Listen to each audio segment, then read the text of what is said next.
दोस्तों, आपने तो देखा ही होगा कि आजकल जो आदमी अपनी पार्टी को इलेक्शन जिता दे उसे चाणक्य की उपाधि दे दी जाती है। हमने चाणक्य का नाम तो काफी सुना है, लेकिन शायद बहुत कम लोग ही ये जानते हो कि चाणक्य कौन थे, कैसे उन्होंने मौर्य साम्राज्य की स्थापना की और कैसे आज भी उनका लिखा हुआ अर्थशास्त्र भारत की फॉरेन पॉलिसी से लेकर इंटरनल पॉलिटिक्स को इंस्पायर करता हुआ आया है। इसलिए आज की इस वीडियो में हम ये जानेंगे कि कैसे चाणक्य ने आज से 2300 साल पहले अफगानिस्तान से लेकर दक्षिण तक फैले इस महान साम्राज्य की स्थापना की थी।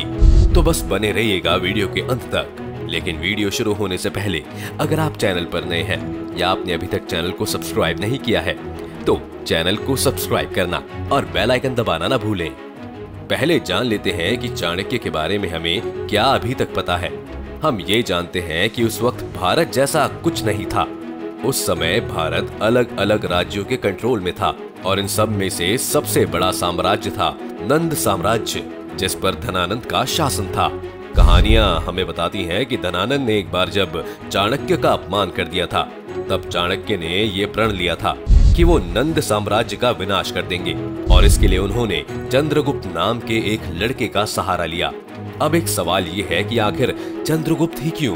दरअसल इसके लिए नंद साम्राज्य के बारे में जानना बहुत जरूरी है। नंद साम्राज्य की स्थापना धनानंद के पिता ने की थी, जो कि एक नाई थे। धनानंद के पिता ने राज परिवार के एक औरत के साथ संबंध बनाए और धीरे धीरे वो राज परिवार के करीबी हो गए और तब उन्होंने धीरे धीरे सत्ता पाने के लिए सभी राजकुमारों को जहर देकर जान से मार दिया। इसके साथ साथ उन्होंने राजा के मंत्रियों के साथ भी सत्ता हथियाने का षड्यंत्र रचा और आखिर में सत्ता उनके हाथ आ गई। माना जाता है कि चंद्रगुप्त इसी राज परिवार से था और उसे बचाने के लिए उसकी माँ उसे जंगल में ले आई थी और वो वहीं रहने लगे थे।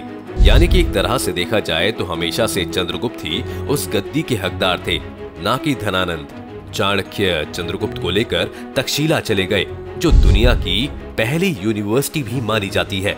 तक्षशिला में जाने का मकसद सिर्फ चंद्रगुप्त को पढ़ाने का नहीं था, बल्कि सेना जुटाना था। आप जानते ही होंगे कि उसी वक्त सिकंदर महान ने अपना साम्राज्य आज के भारत के बॉर्डर्स तक फैला दिया था, जिस वजह से तक्षशिला में बहुत से ग्रीक लोग भी रहा करते थे। सिकंदर की मौत के बाद यहाँ पर कई ग्रीक सैनिक ऐसे थे जो पैसों के लिए एक प्राइवेट आर्मी की तरह एक्ट कर रहे थे। चाणक्य ने नंद साम्राज्य पर हमला करने के लिए पहले बहुत सारा कर्ज लिया और फिर इन ग्रीक सिपाहियों को नियुक्त कर लिया। इसके साथ साथ चाणक्य ने उस वक्त के पहाड़ी राजा परवर्तिक को भी अपने साथ मिला लिया था। चाणक्य ने राजा से ये वादा किया था कि अगर वो नंद साम्राज्य को जीतने में कामयाब होते हैं तो वो आधा राज्य उन्हें दे देंगे। इसके बाद उन्होंने अपनी इस सेना के साथ सीधा नंद साम्राज्य की राजधानी पाटलिपुत्र पर हमला कर दिया, लेकिन इस युद्ध में उनकी सेना हार गई। इस हार से उन्होंने ये सीखा कि धनानंद की सेना पर सीधा हमला नहीं किया जा सकता।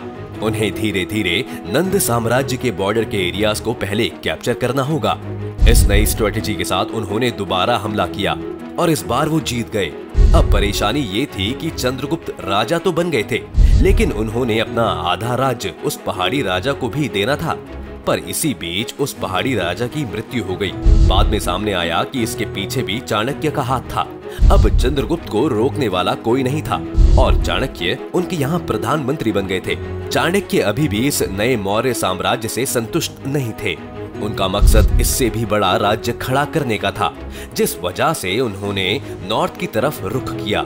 सिकंदर के मरने के बाद भी अफगानिस्तान और पाकिस्तान के कुछ एरियाज में ग्रीक राजाओं का शासन था, जो सिकंदर के साथ यहाँ पर आए थे और इनमें से सबसे बड़ा चैलेंज था ग्रीक राजा सेल्यूकस निक्टर। इससे पहले कि चंद्रगुप्त सेल्यूकस पर हमला करता, उन्होंने ही नए नए बने मौर्य साम्राज्य पर हमला कर दिया और ये जंग इतनी खूनी हो गई कि सेल्यूकस को समझौता करना पड़ा। इस समझौते में सेल्यूकस को 30 जंगी हाथी दिए गए और बदले में चंद्रगुप्त को इंडियन सब कॉन्टिनेंट के सारे ग्रीक अंपायर का कंट्रोल। इसके साथ साथ चंद्रगुप्त ने एक ग्रीक प्रिंसेस से शादी भी की। हमें मौर्य साम्राज्य की बात करते हुए बार बार चंद्रगुप्त की जीत का जिक्र करना पड़ता है, लेकिन सच तो ये था कि चंद्रगुप्त के पीछे का सारा दिमाग चाणक्य का था। चाणक्य चंद्रगुप्त की जिंदगी को पूरी तरह कंट्रोल करते थे, जैसे कि चंद्रगुप्त किस कमरे में सोएंगे ये भी चाणक्य ही डिसाइड करते थे एक कहानी ये भी है कि चाणक्य ने बचपन से ही चंद्रगुप्त को थोड़ा थोड़ा जहर देना शुरू कर दिया था ताकि जहर के खिलाफ उनकी इम्यूनिटी बढ़ सके। लेकिन ये बात चंद्रगुप्त को पता नहीं थी, इसलिए जब एक दिन उन्होंने अपनी गर्भवती पत्नी के साथ अपना खाना शेयर किया तो उनकी मौत हो गई। चाणक्य ने आदेश दिया कि उनके पेट में जो बच्चा है उसे निकाला जाए। कहानियां ये कहती हैं कि जब उस बच्चे को निकाला गया तब जहर की एक बूंद बस उसके माथे तक ही पहुंची थी, जिस वजह से इस बच्चे का नाम बिंदुसार रखा गया और चंद्रगुप्त के बाद बिंदुसार ही मौर्य साम्राज्य के राजा बने और चाणक्य ने बिंदुसार की भी मदद की। चाणक्य ने बाद में अपने सारे ज्ञान को अर्थशास्त्र नाम की एक किताब में लिखा। इस किताब में बहुत डिटेल में एक राज्य की इकोनॉमी को चलाने से लेकर उसकी सेना और यहाँ तक कि उसके जासूसी और खुफिया तंत्रों के बारे में भी लिखा गया है। चाणक्य ने यह भी कहा कि एक राजा के लिए अर्थ यानी पावर या फिर वेल्थ को परस्यू करना धर्म, काम और मोक्ष को परस्यू करने से ज्यादा जरूरी है। चाणक्य की फिलॉसफी इसलिए अलग है क्योंकि उनके वक्त में सभी लोग धर्म को प्रेफरेंस देते थे, जबकि चाणक्य खुद बहुत धार्मिक नहीं थे और इसीलिए उन्होंने राजाओं को पावर पर फोकस करने के लिए कहा। चाणक्य ने अर्थशास्त्र में ही हमें दुश्मन का दुश्मन दोस्त होता है जैसे कटुनीतिक वाक्य मिलते हैं। इसके अलावा चाणक्य ने पूरे मौर्य साम्राज्य में जासूसों का एक नेटवर्क खड़ा कर दिया था और ये जासूस इस कदर फैले हुए थे कि कई सारे मंत्रियों के नौकर भी चाणक्य के लिए जासूसी करने का काम कर रहे थे। चाणक्य के ये जासूस दूसरे राज्यों तक भी फैले हुए थे, जिस वजह से उन्हें सभी के भेद पता थे और वो इसी का फायदा उठाते हुए मौर्य साम्राज्य का विस्तार कर पाए। चाणक्य ने अर्थशास्त्र में राजा को क्या करना चाहिए इसकी भी सलाह दी है। जैसे चाणक्य टैक्स के बारे में लिखते हैं कि एक राजा को जनता से इस तरह से टैक्स लेना चाहिए जैसे कि एक मधुमक्खी किसी फूल से रस लेती है। चाणक्य ने मौर्य साम्राज्य में गरीब या फिर विकलांग लोगों के लिए भी अलग से व्यवस्था बनाई थी जिसमें उन्हें राजा की तरफ से मदद दी जाती थी।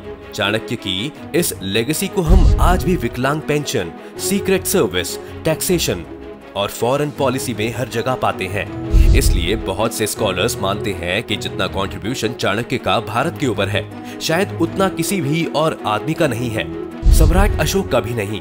इन सब बातों के कारण कुछ लोग तो ये भी कहते हैं कि जिस तरह ग्रीस ने सिकंदर महान को अपना फादर ऑफ नेशन घोषित किया हुआ है, उसी तरह भारत को भी गांधी की जगह चाणक्य को ये उपाधि दे देनी चाहिए।